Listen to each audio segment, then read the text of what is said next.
Hello everybody, my name is Trudi, and today I'd like to read to you some of Jorge Espinet's stories from the book that I put together about him after he died 10 years ago. It's called Soft Brushes with Death. And these are two of the stories that he used to tell about his experiences in prison as a political prisoner in Argentina in the 70s. So I'd like to tell you a little bit about him, first of all, before I read the stories. He was born and grew up in Argentina. His parents were devout Catholics, and he became an altar boy at the age of maybe 10.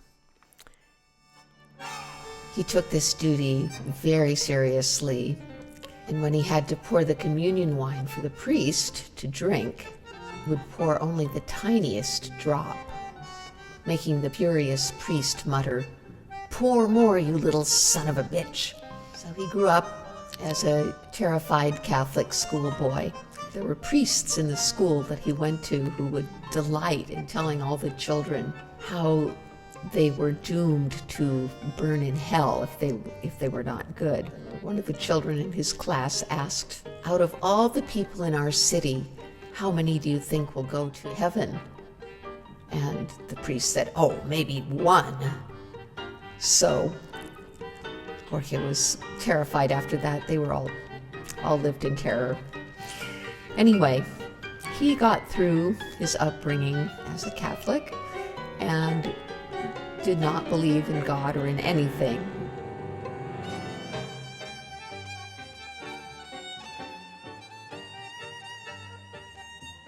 As a young man, he experimented with all kinds of careers. He got a degree in chemical engineering. He experimented with different things. He tried chicken farming, at which he was a total failure. Here he is with his farming buddy, and unfortunately, I believe all the chickens died. Another time, he tried manufacturing bumpers for cars, chrome-plated bumpers, which also was doomed to failure. He became an auctioneer. At one point, he had something like, I don't know how many secretaries, 4 secretaries, I think, and he told me he drank 40 cups of espresso every day. He did like to exaggerate, so I'm not sure if that was true. Jorge must have been in his late 20s when he met a girl named Teresa, and they got married and had 2 little children. It was hard in those times economically in Argentina, and he was struggling to support them until finally his cousin got him a job in a bank in the far south in Patagonia.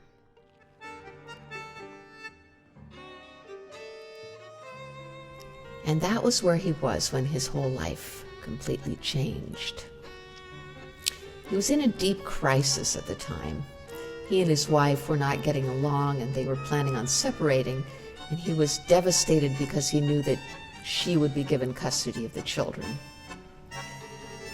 He was planning to go take a plane up to Paraná to tell his parents about the divorce. So he was thinking about all this when he was on his way home one day, and a hitchhiker stopped him and asked him for directions. And that's where the first story begins. Jorge was always very friendly and curious, and so he said to the hitchhiker, "Would you like to get a cup of coffee?" And so the guy said, "Sure." And so they went and had a coffee and talked for a while. And after they'd been talking for a while, the hitchhiker said, "You want to have an experience?" And Jorge said, "Sure, why not?" And so the hitchhiker led him through a little meditation. And in this meditation, which involved imagining a luminous sphere coming down and descending until it lands in your heart and then expands, Jorge had just an amazing, powerful experience. He really wanted to know more about where that had come from and, more about what it meant. So The hitchhiker said, well, I can give you the names of some people who can tell you more. Because Jorge had told him he was going to fly up to Paraná, but he had to stop in Buenos Aires and he would have a layover. So that was how he ended up in Buenos Aires waiting for the plane and making several phone calls. This is how he always told the story. The first one, he tried the first number, nobody. The second number, nobody at all. The third number, nobody. But finally, someone answered on the fourth call. And they said, sure, come on over, we're having a birthday party. So he did. And it was close by, so he took his suitcase and walked over there. And he had just arrived and was shaking hands with someone when the doors burst open behind him. And the police filled the room and yelled at everyone, everybody against the wall, it's a raid. Let me see, I can read more from here. So they pushed everyone up against the wall and made them stand with their hands behind their necks while they searched the house. Finally, they handcuffed everyone, herded them out the door and into a van. In vain, Jorge protested that he was going to miss his plane. They took them all to police headquarters, where they separated the men and the women. Jorge and the other young men were locked in an office full of ordinary-looking people, men of all ages. What had happened was that the boyfriend of the girl whose birthday it was had been on his way there when a bomb exploded on his route, and the police were everywhere, and they cornered him and asked him what he was doing. And he said, I'm just on my way to a birthday party. And they said, oh, where? And so he didn't have anything to hide, and he told them. And so they put him in the paddy wagon and went there and arrested everyone. It was no specific charge. They were just guilty by association. Of course, if Jorge had known this story, it wouldn't have made any difference. His plans had flown like birds out of the window of his amazed brain. His plane would surely leave without him, and even his suitcase was still at the ill-fated apartment. Talking with some of the other prisoners, he and his friends learned that everyone else there had been picked up on suspicion of being a, quote, terrorist. These were times when the most unexpected eventuality might at any moment impose itself on a perfectly ordinary life. The other young men who'd been arrested with Jorge were 5 youths, barely in their 20s. The 6 of them stuck together while they waited nervously to find out what was going to happen, and Jorge was glad that at least he knew their faces. They spent the night in that crowded office, and where it was forbidden to talk, sit, lie down, or go to the bathroom. Standing there amid all those silent, fearful human beings, Jorge could only speculate about what might happen to him. He tried to convince himself that his family would soon find out where he was and come to the rescue, but he knew that this was not that likely. Many people, quote, disappeared, and when their families found out they were in jail, they could do nothing. Besides, they were afraid to try. In the morning, they were taken one by one into a small office and interrogated. There was a form with special questions. Why are you a siloist? When did you join? Who is your eponimo? Jorge's interrogator must have felt frustrated.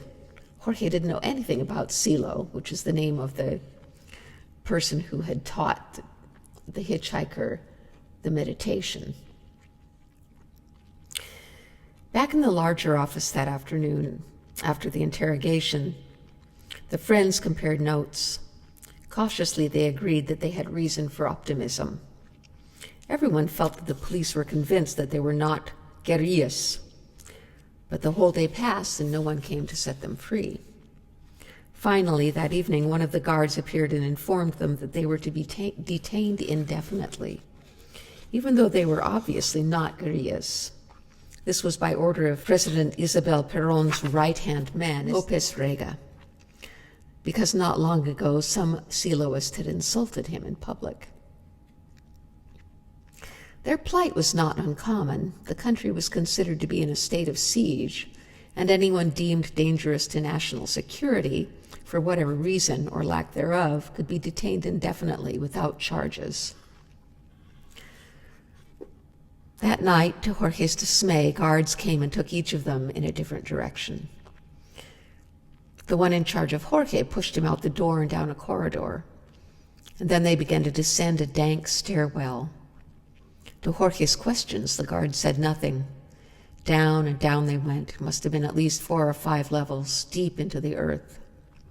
Finally, they came to the bottom and turned down a corridor lined with narrow doors. The guards stopped, opened one of them, pushed Jorge through it, and slammed it shut, turning a key in the lock. Jorge was alone. It was so dark that he could not tell the dimensions of the place, but it felt small and cramped. He could make out a mattress on the floor.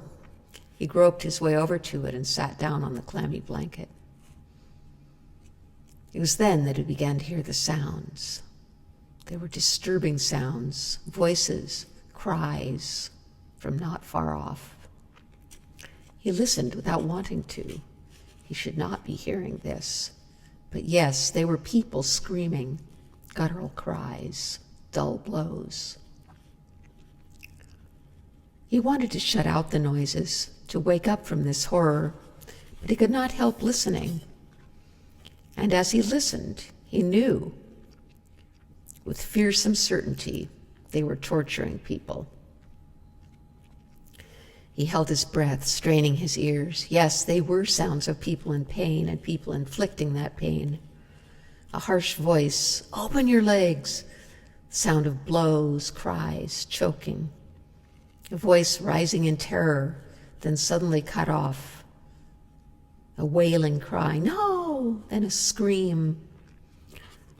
Jorge began to tremble. The sounds were getting closer. They were coming his way. He was sure of it.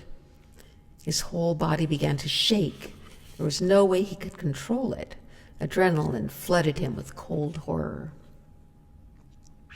Hands, legs, and torso quaking. He knew that they were coming, and there was no way to stop them, no way to stop his terror, to escape the torture. He had to find a way out. His heart was pounding so hard. He was afraid he would have a heart attack. And that thought made his heart race even harder and faster, pounding his way out of his chest. He had to calm down. He'd been an atheist for years, but now, mutely, his throat strangled with fear, he began to pray inside himself. He prayed to God, to Jesus, to Mother Mary, to his own mother, wailing his terror in the empty blackness. Inside himself, he cried out, imploring, begging for help from anywhere. If there was no God, then from whatever there was, from whatever was deepest and truest inside of him. Please, please help me calm down. Let me be safe. And suddenly, in a small, quiet place inside him, he heard a voice. "Wait," it said, soft and calm, almost casual. "You're suffering twice. If you have to suffer, you're suffering now, and you will suffer again later. So don't suffer twice. Just wait and see what happens." And everything stopped. All his trembling, all his fear left him, and he was flooded with a blessed calm. The voice, it wasn't a physical voice, the kind you hear with your ears. It was the kind of sound only the heart can hear. A voice that years later he would come to know as the voice of his inner guide. Calm as a summer lake, full of serenity, he waited. Of course, why create that extra agony when nothing had happened yet? Whatever had saved him from that intolerable terror, he could only be astonished and thankful.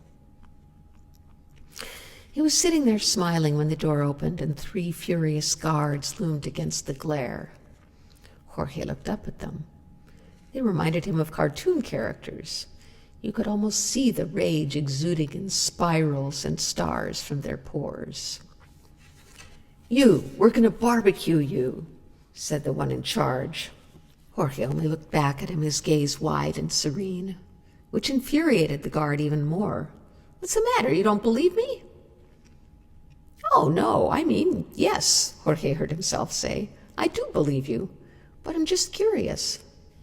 "Curious about what?" "About why you're so angry with me when you don't even know who I am." At that, the guard began to retort, one hand clutching his gun, the other raised in a fist. But then he seemed to catch himself, as if what he had meant to say wouldn't work after all. And he simply glared back at Jorge. Jorge returned his gaze, filled with peace. He really was curious. What could these people be feeling that made them act this way? Slowly, the guard relaxed, lowering his fist and his gun, and looked down as if abashed. "Well, we have to do this." "Oh, well then, if you have to do it, I understand," Jorge assured him. He did understand, after all. It was a job. And sometimes jobs did not make much sense. "May I have a cigarette?" As if startled out of a trance, the guard fumbled in his pocket for his cigarette pack, took out a cigarette and passed it to Jorge. Then, in an almost friendly way, he offered him a light. After that, he motioned at the other two, and they left Jorge alone, closing the door behind them. Jorge waited in the darkness, full of peace, smoking. He gave thanks inside himself, for this unexpected miracle. He still did not know what was going to happen to him, but whatever might come to pass, he was not afraid. Some time later, the door opened again, and the guard who had spoken to him returned, alone. "Come with me," he said. Jorge got up and followed him. They went back down the corridor, up the long flights of stairs, and down several hallways, until they came to another office. The guard opened the door and motioned Jorge to enter. Inside, the room was crowded with prisoners who greeted him with hugs and fervent congratulations. If he was there, they told him, it was because they had decided not to torture him. So that was his first story. And after that, he spent 6 months in prison, being moved from one prison to another, and he ended up in a prison in the north, in the province of Chaco, which is where the second story begins.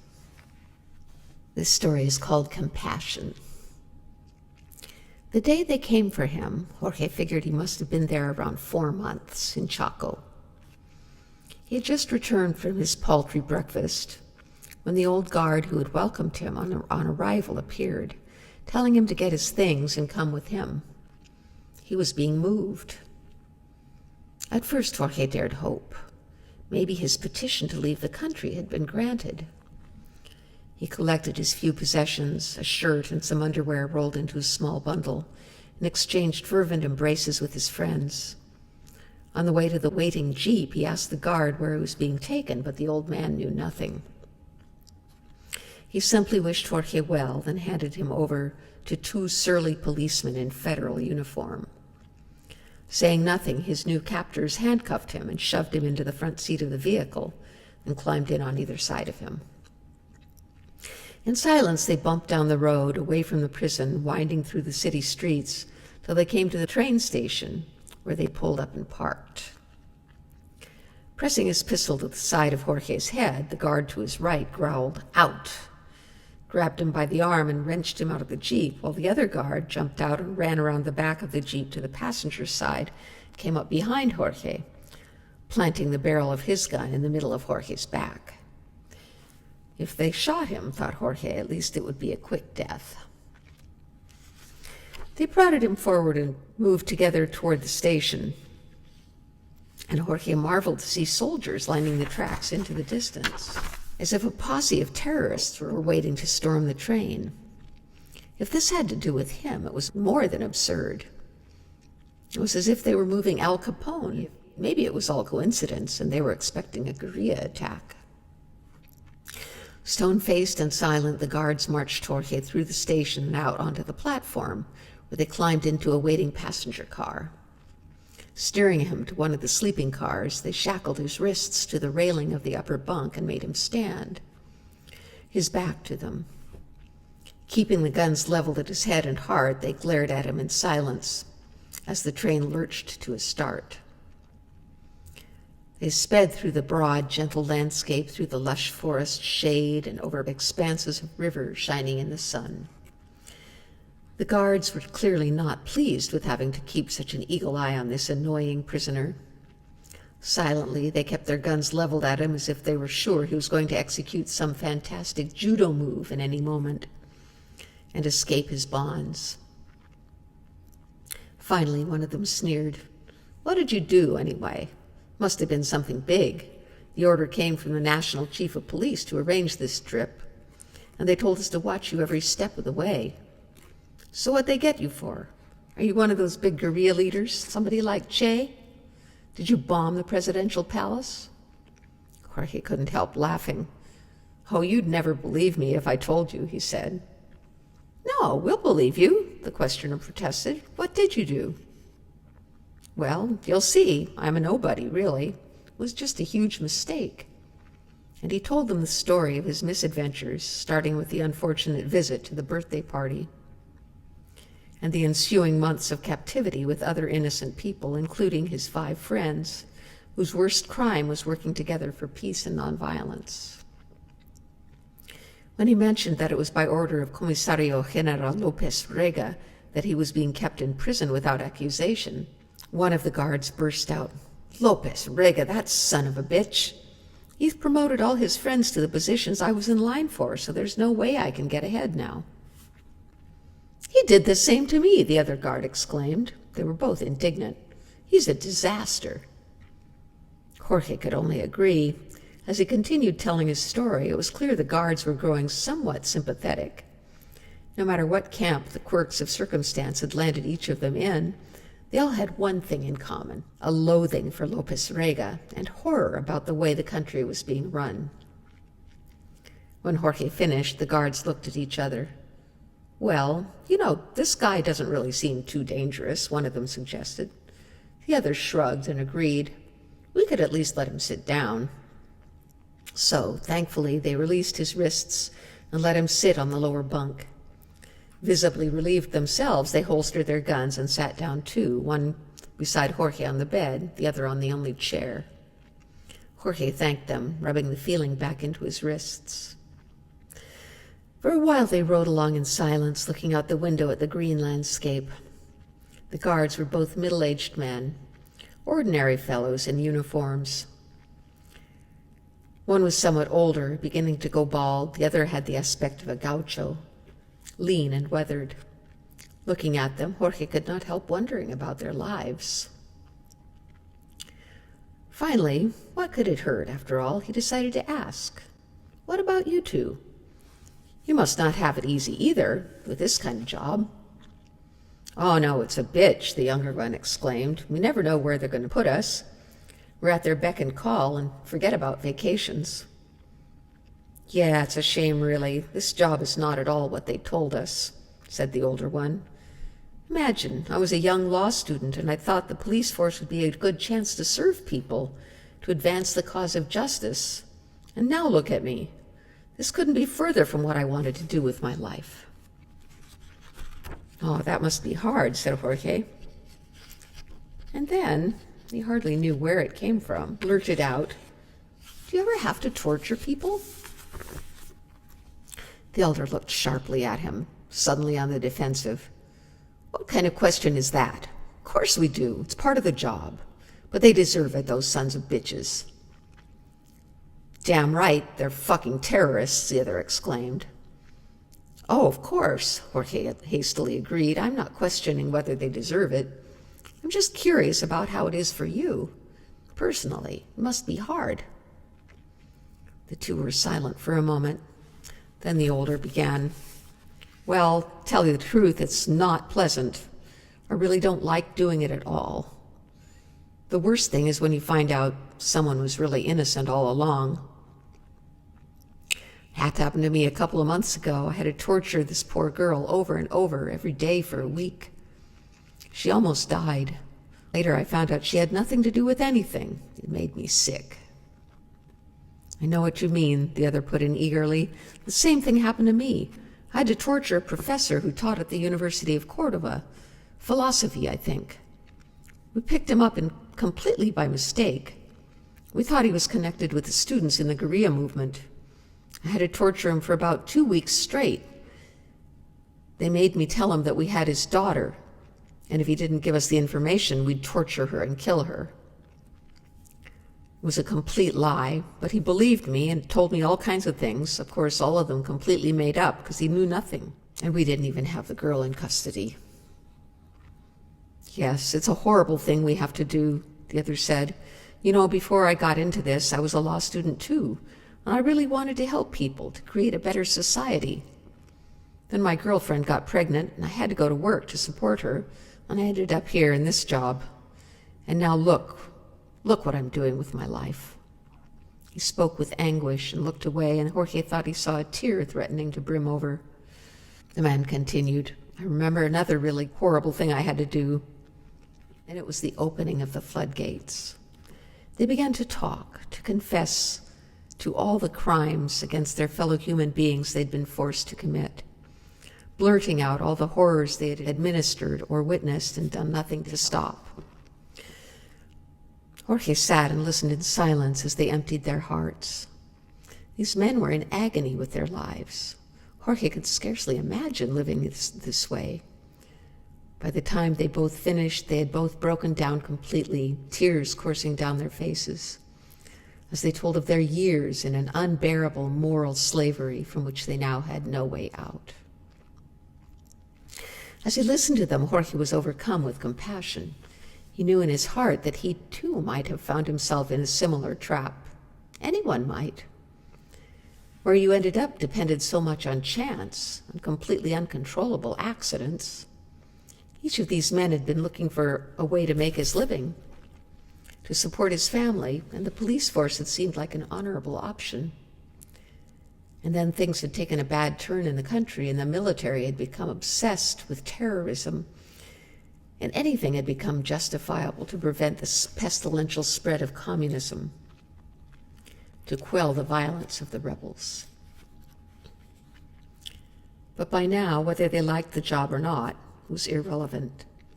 They had seen and heard too much, and there was no way they would ever be released, no way to go back. Jorge had to do something for them. Listen, my friends, he protested, you can't give up. You're both kind and decent human beings. I can see that you have good hearts. And you can change. Anyone can change.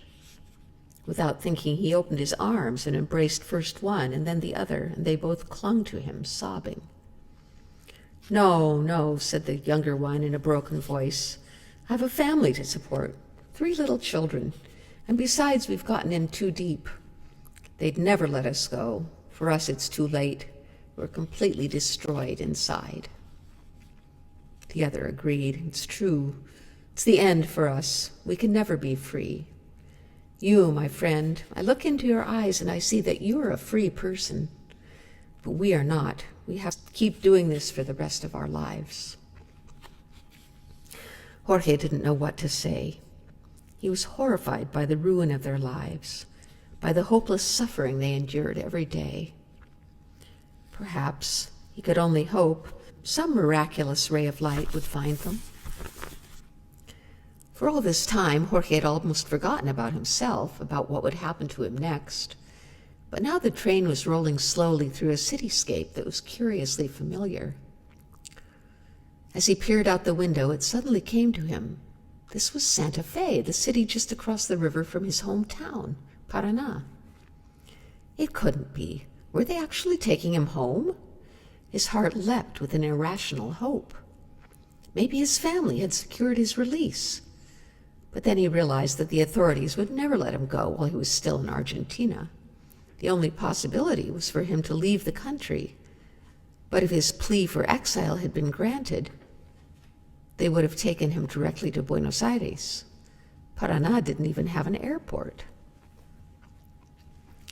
But it was undeniable. This was Santa Fe, the city where he had lived for 2 years while attending the university. Quiet at this hour, the familiar city unfolded before him, these same mildewed and weather-beaten buildings that he had passed so many times before. Architecture that had once imitated Europe's glory and was now falling apart at the seams. And now Jorge could see, as the train slowly approached the station, that the tracks were again lined with soldiers. At last they came to a stop, and apologizing for the necessity, the guards handcuffed him once again. It would not do at all, they said, for them to be seen treating him well.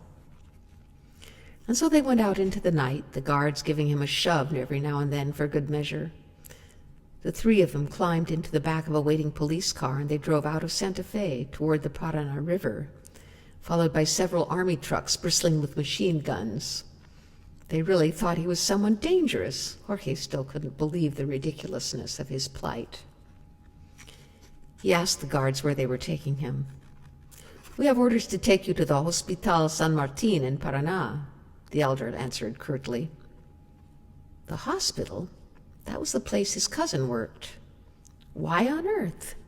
At the sheer inexplicability of it, he was gripped by a new uneasiness. They reached the river and drove down through the long tunnel that crossed to the other side, and so surreal it was to be forcibly escorted with this retinue of military vehicles to the home of his birth, the small city where he had played and roamed free all the years of his childhood and youth. On the other side of the river, the procession drove into the city and through the dark streets to the center of the town, and came to a halt in front of a dilapidated building. Hospital San Martin, the sign said. The guards took Jorge into the receiving desk, where they told the receptionist that Señor Espinet had arrived. In a moment, Jorge's cousin, the head doctor, appeared. Thanking the guards, he turned to Jorge, his face full of sorrow. "I'm sorry to tell you," he said, "your mother has been in a coma for the last 7 days. Medical science has done everything in its power. She will not be awake to greet you, but at least you can see her one last time and say goodbye." Jorge's father, he explained, had arranged for him to be allowed to visit her this one last time before he was sent out of the country. Jorge's head swam. His mother dying? How could it be? The last time he'd seen her, she had seemed fine, and his plea had been granted. He was being released, sent out of the country. But that news seemed inconsequential, as if it had to do with someone else. All he knew was that his mother was dying. A great anguish opened up inside him. His beloved mother, with her encompassing arms, her comfort, always there for him. Numbly, Jorge managed to thank his cousin, and then he blurted, "Please, take me to her." His cousin nodded and asked the guards to be so good as to remove the handcuffs, to which they assented. Then he led them all down the corridor. Entering a large ward, they stopped at the bedside of a gaunt old woman. She lay still as death, her eyes closed, ancient, white-haired, and skeletal. This was a woman Jorge had never seen before. "But this is not my mother," he began. And at the sound of his voice, the woman opened her eyes and her face lit with a delighted smile. "Jorge, you've come." And it was she, his own beloved mother, her beautiful green eyes warm with recognition as she lifted her thin arms to embrace him. "Mama!" The guards let him go to her. He bent down and embraced her, kissing her wasted cheek, while she wrapped her arms around him and held him. And there he was, in her arms again, for one brief moment, until she was exhausted and her arms fell lightly to the sheets. He sat down on the bed then and looked into her eyes, tears in his own, taking her hand in his. "Mama, I will come back and see you again very soon." He lied, knowing there was no way she would live to see him again. She was not to be fooled. "No, my love," she shook her head, smiling. No, I will see you in heaven." Then the guards told him it was time to go. He embraced and kissed her once more, giving her all of himself as his lips lingered on her soft skin. And then he was walking between the guards down the corridor, out into the night, tears streaming down his cheeks. They put him back in the police car, and the whole procession drove back through the tunnel under the river to Santa Fe. There they drove to the police station, where the guards told him they had to check in before getting back on the train for Buenos Aires. The police station was in an uproar. Sitting behind his littered desk, the police chief was fuming. When the guards brought Jorge before him, he spat, "This is a political prisoner?" The guards assented.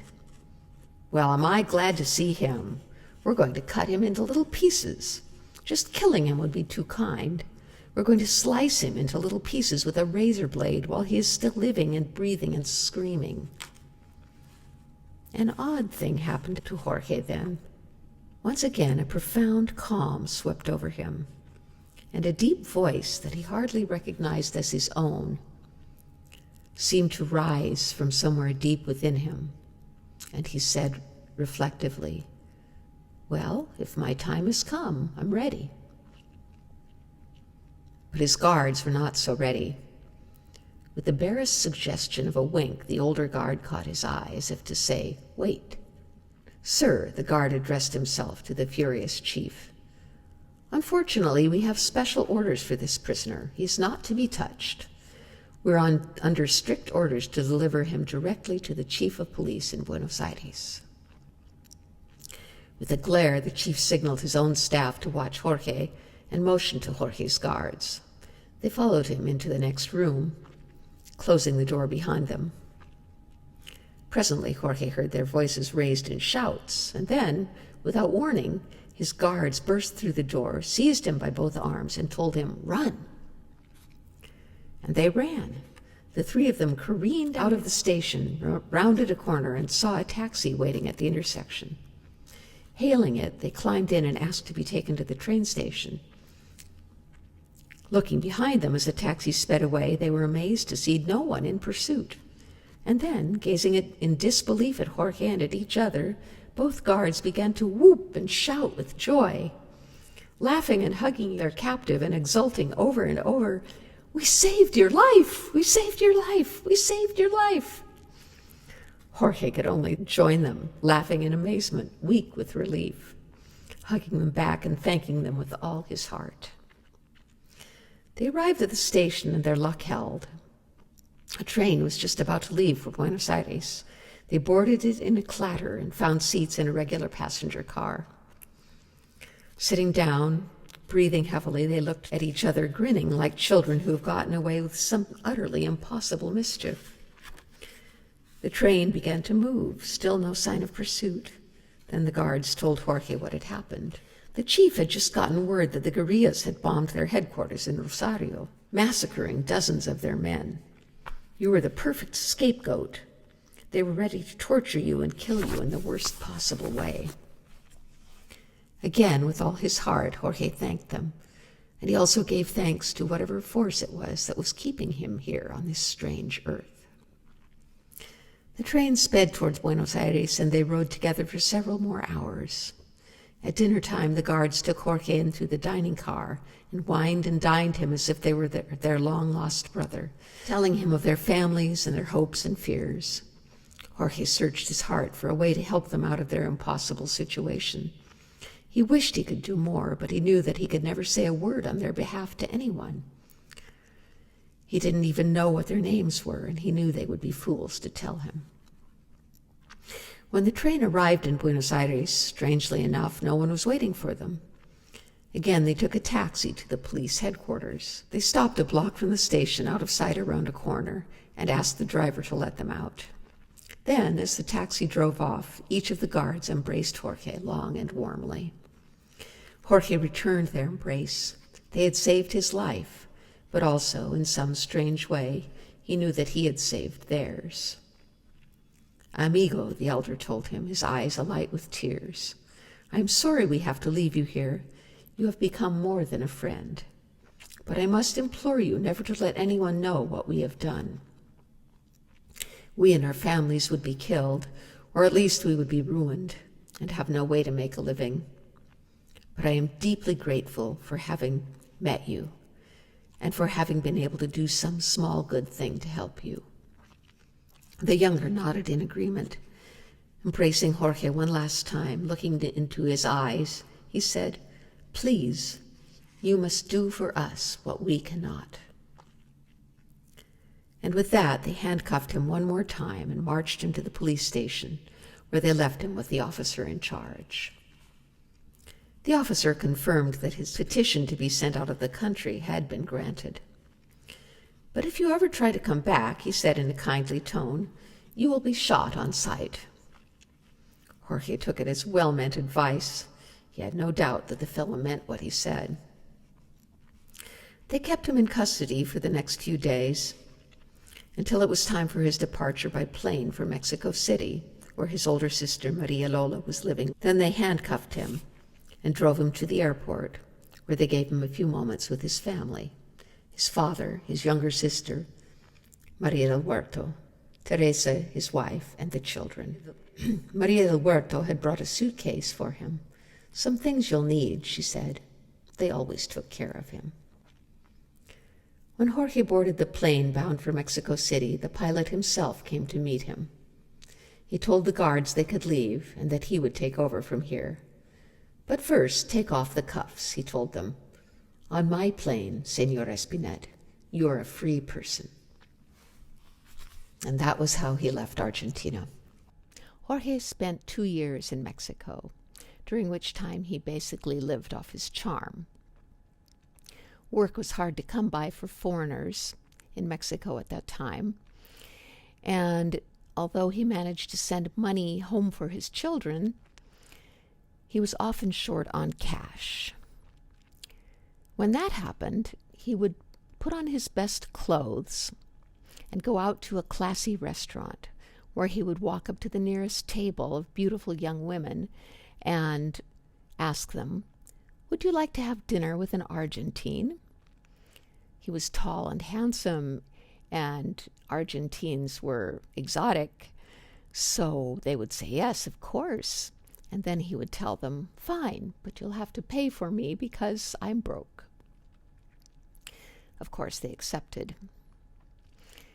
That was how he met many wealthy and influential people, among them a gentleman who, with the help of Amnesty International, pulled the strings to allow him to immigrate to the U.S. He arrived in San Francisco in the late 70s, where he was welcomed by the local Siloists. He always wrestled with the English language, but he learned enough that he was able to get a job in a water pollution control plant. And finally, in the early 80s, was able to bring his ex-wife and 2 children to visit him for a short period of time. He and I met at a 4th of July picnic in 1985, and we fell in love and got married. I already had little twins from a former marriage, and not long after that, he and I had a son together, and so altogether we had 5 children. And his 5 now have 5 of their own, so his line is continuing. Jorge was one of the greatest loves of my life. We were together for 25 years until he passed at the end of 2009 after a struggle with lung cancer. He died in Mendoza, Argentina, on the way to the end of the World March for Peace and Nonviolence, in Punta de Vacas, high in the Andes, where Silo had first launched his teaching long ago. From the beginning, Silo was always an important reference for Jorge, very central in his life. And he met Silo, and they became friends, and Silo always loved to talk about, or loved to hear Jorge talk about his time in prison, as many people did. Jorge could gather a crowd around him and keep them just completely enthralled, hearing of the 2 stories that I read you earlier. And others, many others. I know Jorge is still alive in another time and space, And I have no doubt that we will one day, out of time, meet again and connect as deeply as ever. I'll leave you with a poem that he wrote a couple of years before he disappeared. I think this poem expresses very beautifully who he was. It's called My Eye and the Control Tower of the Flight of Daydreams. My eye has painful memories of stupidity, of incomprehension, of humiliation and failure. Maybe that's why it dreams so much. Dreams of controlling the future, of being the ally of chance, of having good luck, of destiny expressing itself in its favor, of being recognized, of keeping everything under control, of having its survival guaranteed. It spends a lot of time there in the control tower of the flight of daydreams, imagining situations, trying to control its fear of the future. Observing all of this, meditating on how boring and repetitive this situation is, I made a request from deep within me for something I really need: a new control in the flight tower. Then, in response to my request, I felt an immense joy and an enormous sensation of freedom. I felt that there in the profound hides the profound eye, the eye of intentionality, the eye that creates new dimensions in space and time, the eye that does not fear the future because it knows that the future is eternal and always new. The eye that looks at the world from a new place that is clean and crystalline. The eye that begins to express itself by fulfilling my request.